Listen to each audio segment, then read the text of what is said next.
Tony Nels out of Texas, who was just moments ago on the House floor, and he's all rip-roaring mad. There's the Durham investigations going on, right? The hearings going on.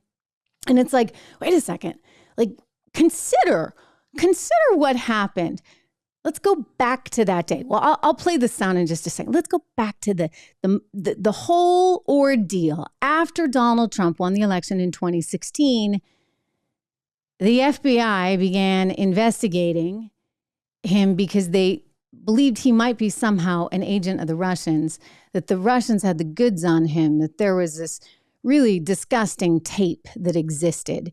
I'm not going to get into the particulars. By the way, Tony Nels did. I had to clean it up a little. He, in fairness to him, he did say, hey, parents, if you got kids watching at home, make sure that you turn down the TV or take them out of the room. So he went through the particulars of that tape, which sparked this whole investigation. Of course, this was all opposition research. Don't forget Fusion GPS, which had been hired by Perkins Coie, which was the law firm that was representing Hillary Clinton. And so there were like layers and layers. So they could do all this opposition research and somehow pin all this nonsense on Donald Trump. Again, I've told you this before, but at the time, like any normal journalist, and by the way, like I do this with everything. I figure everybody is innocent until proven guilty. And let me see how the facts stack up. I read the thing.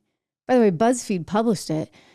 BuzzFeed, which is now out of business. Anyway, I read the thing and I'm like, this is like some kind of opposition research written by a political firm to be hand-delivered to Star Magazine or the National Enquirer or something like that. I mean, God help us if that's what our intelligence department is coming up with. I mean, it did not read in any way, shape, or form like a piece of actual intel.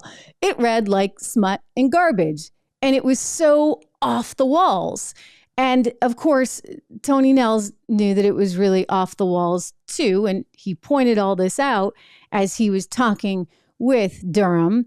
And the crazy thing about it is somehow Eric Swalwell, who was head of the committee there that was doing all the intel investigation, how is it that Eric Swalwell got off like scot-free when he was having this alleged relationship with a woman who was alleged to be a Chinese spy named Fang Fang? But Representative Nels came up with a much better name for Fang Fang. Listen.